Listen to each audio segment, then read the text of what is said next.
বিকেলবেলা আমরা সবাই একসাথে মিলে ফুটবল খেলতেছিলাম। খেলার মাঝখানে হঠাৎ আমাদের খেলার স্কোয়ার দাঁড়ায় 6-1, অর্থাৎ এক দলের 6টা গোল আর এক দলের 1টা গোল। তখনই কিন্তু আমাদের মাথায় সেই কুবুদ্ধি চলে আসে। 2014 সালে ব্রাজিল কিন্তু জার্মানির সাথে 7-1 কিন্তু হেরেছে, তাই বলে কিন্তু সবাই কিন্তু ব্রাজিলকে 7-up বলে চেতাইতেছিল।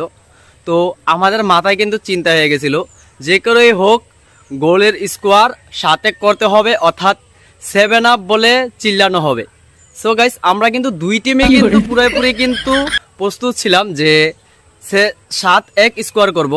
কিন্তু অপরনেট প্রান্তে ব্রাজিলের কড়া সাপোর্টার অর্থাৎ সুমন ভাই কিন্তু তিনি কিন্তু কোনোভাবেই চাচ্ছিল না যে স্কোয়ারটা 7-1 হোক, অর্থাৎ 7-up বলে সবাই চিল্লাক।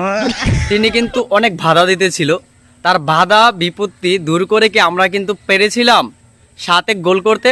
সো গাইস, ভিডিওটা শেষ পর্যন্ত দেখো, আর হ্যাঁ, মন খুলে হাসো।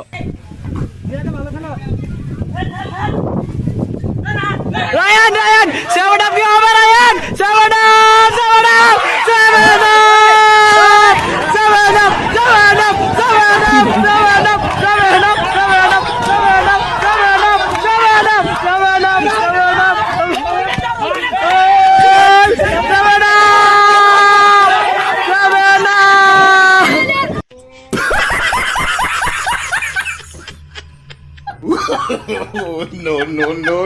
সো গাইস, ভিডিওটি কোনো দলকে বা কাউকে টার্গেট করে বানানো হয়নি। ভিডিওটা শুধুমাত্র বিনোদনের জন্য বানানো হয়েছে, সবাই বিনোদন হিসাবেই নেবেন।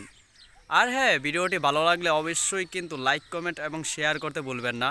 আর হ্যাঁ, আমাদের পেজটাকে নতুন হলে অবশ্যই কিন্তু ফলো করে দেন। ইউটিউবে হলে সাবস্ক্রাইব করতে ভুলবেন না। ধন্যবাদ।